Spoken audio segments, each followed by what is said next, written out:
Hi, my name is Abhinav Ramidi, and my project was modeling sequential immunization against the human immunodeficiency virus.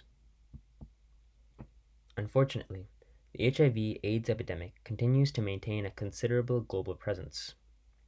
In just 2018, there were over 1.7 million new infections and between 500,000 to a million deaths globally. Vaccine development efforts against HIV have been unsuccessful, primarily due to HIV's high mutability.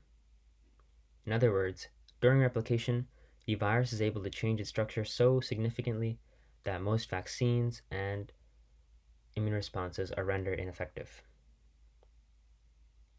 The discovery of rare, broadly neutralizing antibodies in long-term HIV patients has led to new vaccine design research. These antibodies are special because they have high cross-reactivity. They're able to identify distinct variants of a viral strain by targeting heavily masked conserved regions. In the case of HIV, this is often the CD4 binding site, crucial to hijacking CD4 cells and taking over the immune system. Among the promising results of this new research is sequential immunization. This strategy progressively changes the antigen exposed to the immune system in order to ensure a targeted immune response to the conserved regions. Preliminary research has suggested the potential for this strategy to produce those results. However, due to its recency, there are still several unknowns about how exactly to execute this strategy. For instance, what types of antigens to use, how much time to leave between doses, and how much variance to have between doses. To address these concerns, computational modeling is a solution.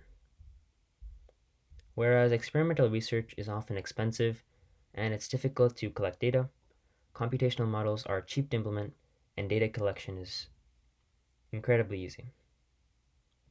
Although these models often can be inaccurate, they still provide insightful trends that can be used in future computational and experimental research. As such, the objective of this study was to use a novel computer model of germinal center reactions to evaluate the effect of antigenic variants on sequential immunization against HIV. It was hypothesized that the antigenic variants used during sequential immunization would cause a significant increase in antibody cross-reactivity. To create this computational project, a 2018 MacBook Air with Jupyter Notebook was used to create a Python 3 model with additional functionality from NumPy and the Python math module. Also, data analysis occurred through the Pandas, Matplotlib, and Seaborn libraries. Lastly, all procedures occurred within the student researcher's house. This research project followed a relatively standard protocol for computational modeling. First, the key factors are selected, then research values found through experimental research are selected to fit those parameters, and then all of these parameters are incorporated into the model and the relationships are defined. For this system, the model focused on germinal centers.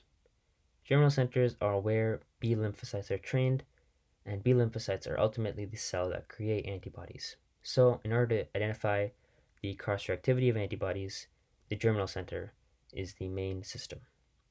And it primarily functions through the dark zone and the light zone. The dark zone is where cells are replicated and mutated, and the light zone is where they are selected based on their affinity for the antigen. As such, the main parameters of this model were the replication rate, the mutation rate, and the selection threshold. While other parameters do exist in this model, those were the three main ones, and for all the parameters that were established, research values were obtained. For situations where research values could not be attained or there were too computationally ineffective, convenient values were used. Afterwards, the model itself was programmed. It was built from scratch, and it was iteratively improved to include all of these concepts. A quick summary. First, one of the three independent variable levels is set. That's either the 1 residue variance, minimum, 4 residue variance, intermediate, or 7 residue variance, maximum. After selecting this, 10 random cells are created, and 1 random antigen with a conserved region of 10 zeros is produced as well. Each of the cells is compared with that antigen, and based on their performance, certain cells survive and other cells die via apoptosis. These surviving cells each replicate once, and these replicating cells also mutate.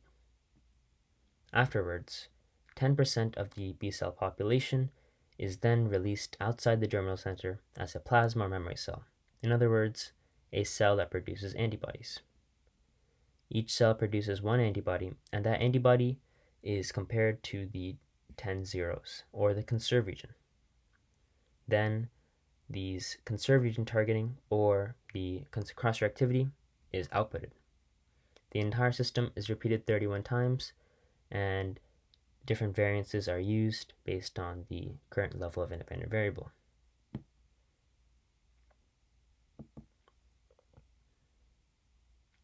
Since this model prioritized core mechanics, other factors had to be either simplified or were exempt from the model. For instance, a common trend in computational models is simplifying the protein alphabet. In this case, a 4-letter alphabet was used instead of the typical 64-letter. Furthermore, the B cell population and antibody count was scaled down, and these three factors, follicular dendritic cell antigen processing, cytokine signaling through T helper cells, and antibody feedback, were also exempt. Lastly, the antibody mutation was non-existent in this model, and the production rate was scaled down.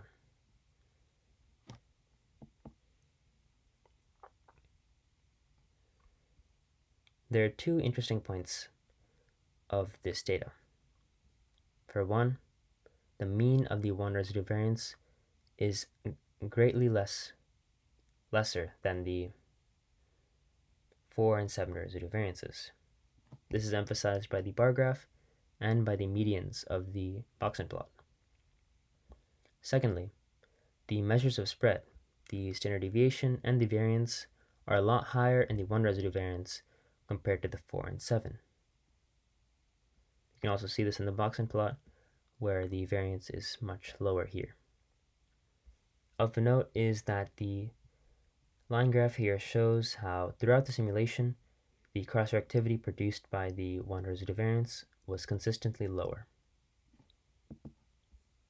Data analysis showed that the data supported the alternative hypothesis based on this ANOVA p-value, so antigenic variance does create significant increases in cross-reactivity. Subsequent one-tailed t-tests indicated that these significant increases existed between the 1 and 4 residue variants and between the 1 and 7 residue variants.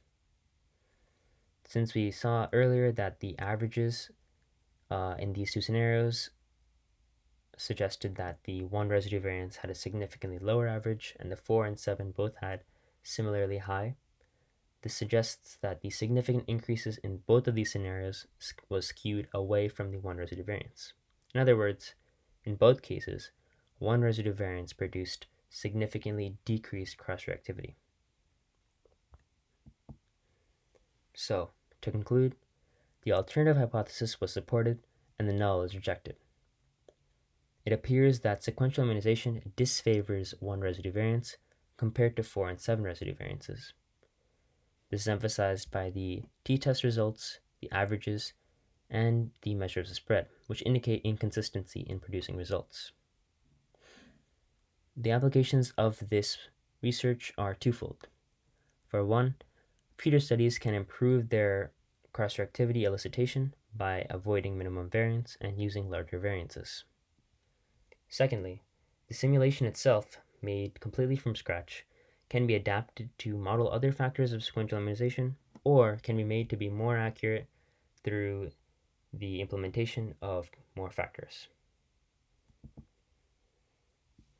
Throughout my journey of completing this research project, I also encountered lots of interesting tools that I didn't get to implement in the current version of the model. For one, SQL is a relational database language that allows for increased model scalability and organization, and PySib. It's a systems biology Python library that would enable greater control through mathematical equations of model component relationships. And lastly, as mentioned in the assumptions, certain factors were exempt from the model because they weren't considered to be a key part of the core mechanics. However, although these mechanics were deemed secondary, they do and can still have significant impacts on the model. So, in order to improve the accuracy and validity of a future model, factors such as T helper cell signaling, antibody mutation, antibody production rates, and antibody feedback will be incorporated in the next model. Thank you for listening and have a good day.